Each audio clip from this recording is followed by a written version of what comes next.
like a lot of girls that ended up watching wrestling, I was watching it with my little brother. So my little brother is 5 years younger than me, and in 2008, he passed away from a brain tumor. So for, at that kind of age, siblings don't really get along with each other, but wrestling was that kind of thing that, we didn't hate each other for 5 minutes. So yeah, Yep. I just want to kind of tell a story about siblings that, were bonded together through wrestling.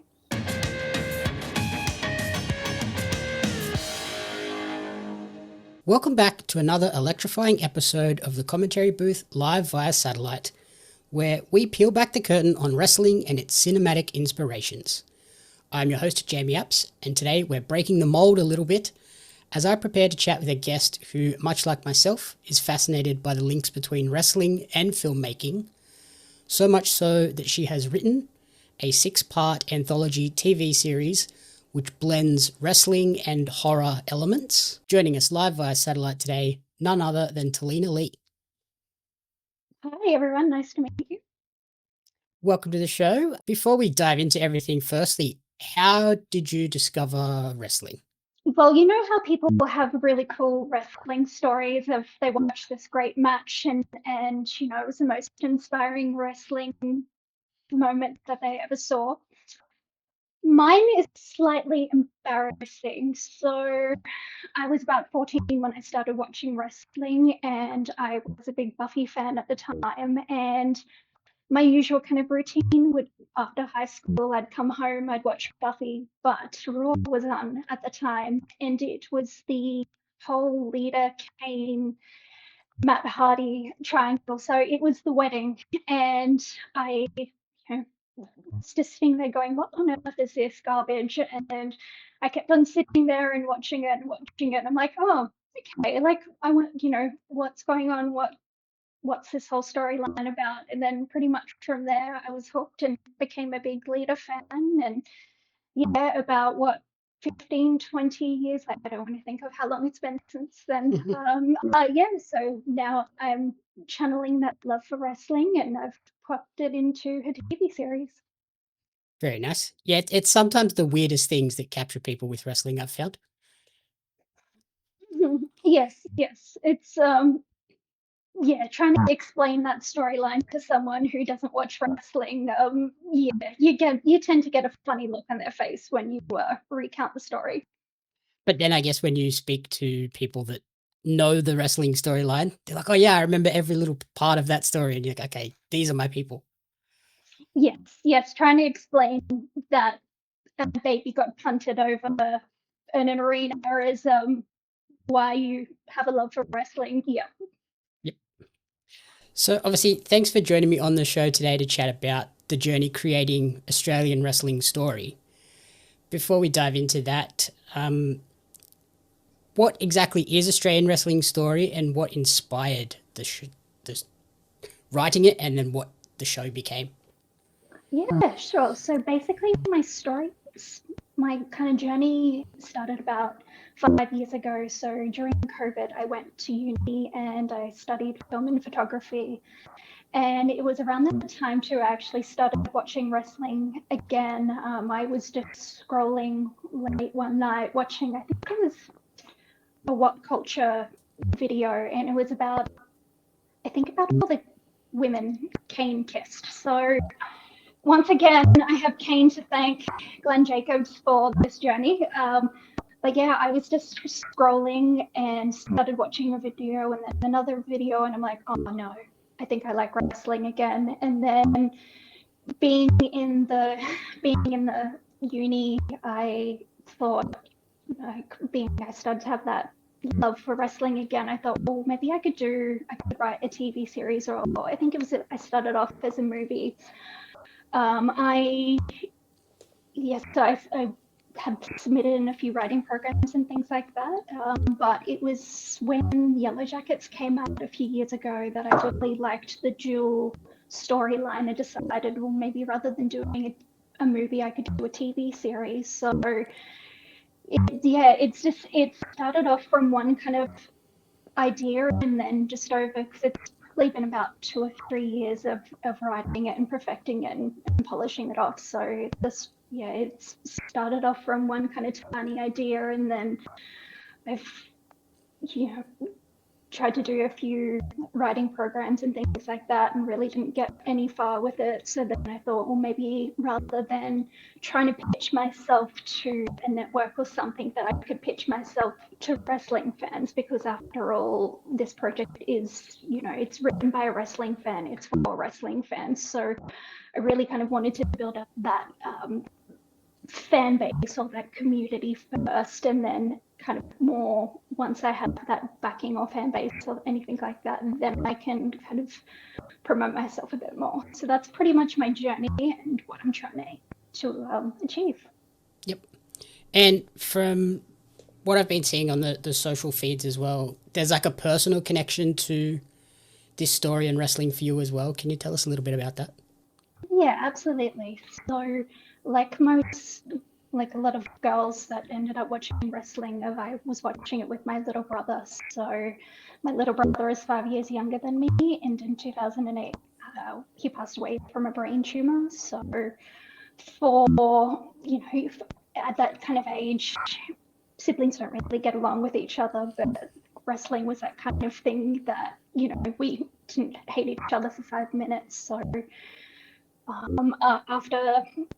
after high school, I ended up trying to find a wrestling company that I could train at. I didn't get very far. I'm an artist, not an athlete. So, but it was an awesome experience, and it was actually, there was a company back in the day called PWA Queensland. So the previous owner at the time, Mason Childs, also probably known as Australian Wolverine at the moment, himself and the company invited our family to one of the shows, and then yeah, just from there, that was my journey into more the Australian wrestling scene. So that is where I'm at the moment, and yeah, that's my personal connection. So yeah, I just want to kind of tell a story about siblings that were bonded together through wrestling.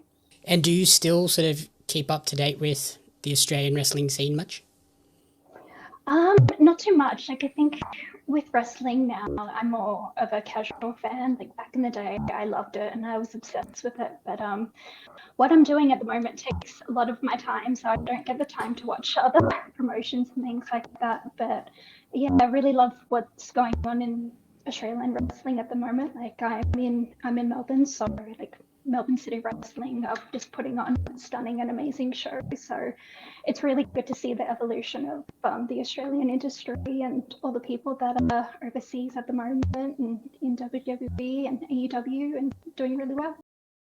Attention, trading card collectors! Are you ready to take your collection to the next level? Dive into the action with the limited edition Australian wrestling card, showcasing the most electrifying talents Australia has to offer. Imagine owning cards featuring legends such as Robbie Eagles, Shazza McKenzie, Shane Hayes, Madison Eagles, and many, many more. But that's not all. You'll also snag cards of the iconic referees, commentators, and announcers, just like me, Lord Andy Coyne, to truly capture the spirit of Australian independent wrestling. And as our homegrown talent continues to dominate the world stage, OzRest cards are destined to become hot commodities. Not only will you be owning a valuable piece of wrestling history, but you'll also be supporting the amazing wrestlers and talented photographers behind the magic. So don't wait! Grab your Australian wrestling cards now at pariomagazine.com.au/OzRes cards. Order today and kickstart your collection with a bang! And so you mentioned Yellow Jackets sort of inspiring elements of the show as well. Where else have you drawn inspiration? Because there's obviously some very obvious wrestling Easter eggs in the trailers, and then there's some horror Easter eggs as well. What are some of the biggest things for you? Yeah, well, that's what I wanted to do. Like, I really wanted to blend my love of horror as well as wrestling. So probably my favorite horror shows is Buffy, American Horror Story and Yellow Jackets. So I think for me, so Buffy and Lita are my kind of childhood idols. So my main character, I kind of tried to mold her between those kind of two characters. But in terms of American Horror Story, the influence, obviously the name is, I stole the name pretty much. So yeah, I think I really liked that one season format of storytelling. I think, just if you see shows that go on for seasons and seasons, I just really like just keeping it all into one season. And then for the references for Yellow Jackets of that, it's a split timeline storytelling. So it takes place in like the mid-90s and then it's current. So I just really thought it's really kind of challenging to do that particular kind of storytelling at the same time. What are some of your favourite sort of horror films as well? To be honest, I think I'm a little bit of a story snob. I like horror TV more than horror movies. But I mean, I can definitely tell you about the horror movies that like traumatized me as a child, like Scream, Signs. Definitely. Yeah, that scene in Signs is pretty one of the ones that I think traumatized a lot of people. Yeah, poor millennials traumatized by that scene. Yeah.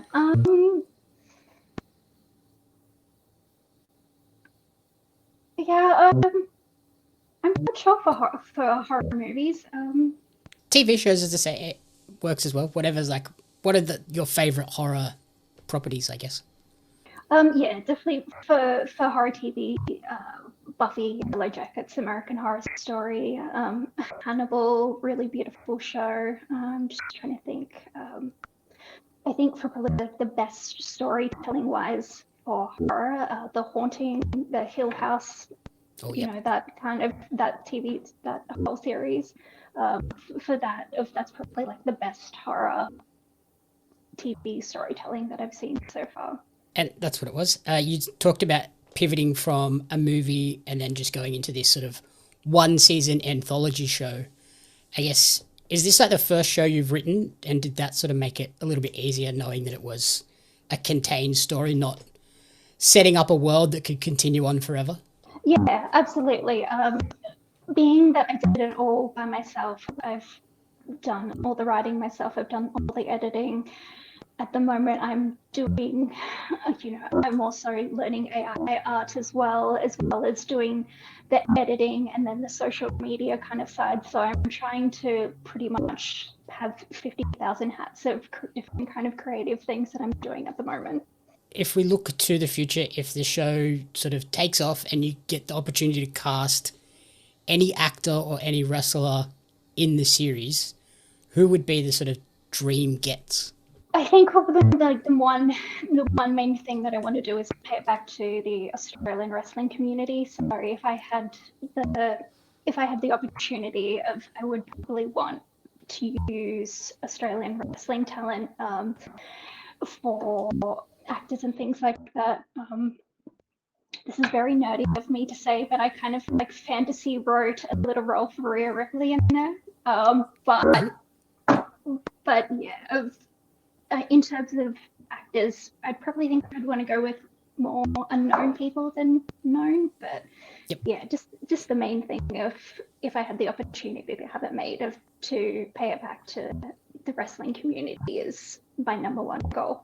On the storytelling front as well, what is it for you about wrestling that makes it so compelling? I think for me, it's just the story that I'm trying to tell is really unique for what is usually told within wrestling. It's more that kind of wrestling stories tend to be that Rocky-esque kind of storytelling of, say, like fighting with your family, where it ends with a really kind of happy ending, whereas with what I'm wanting to do, it's a bit more, it's the horrors of wrestling. So if I could probably sum up the show, it's Dark Side of the Ring meets American Horror Story. So I probably wanted to tell more serious, dark stories of wrestling than, pretty much just, trying to set myself different from all the kind of different wrestling shows that are out there.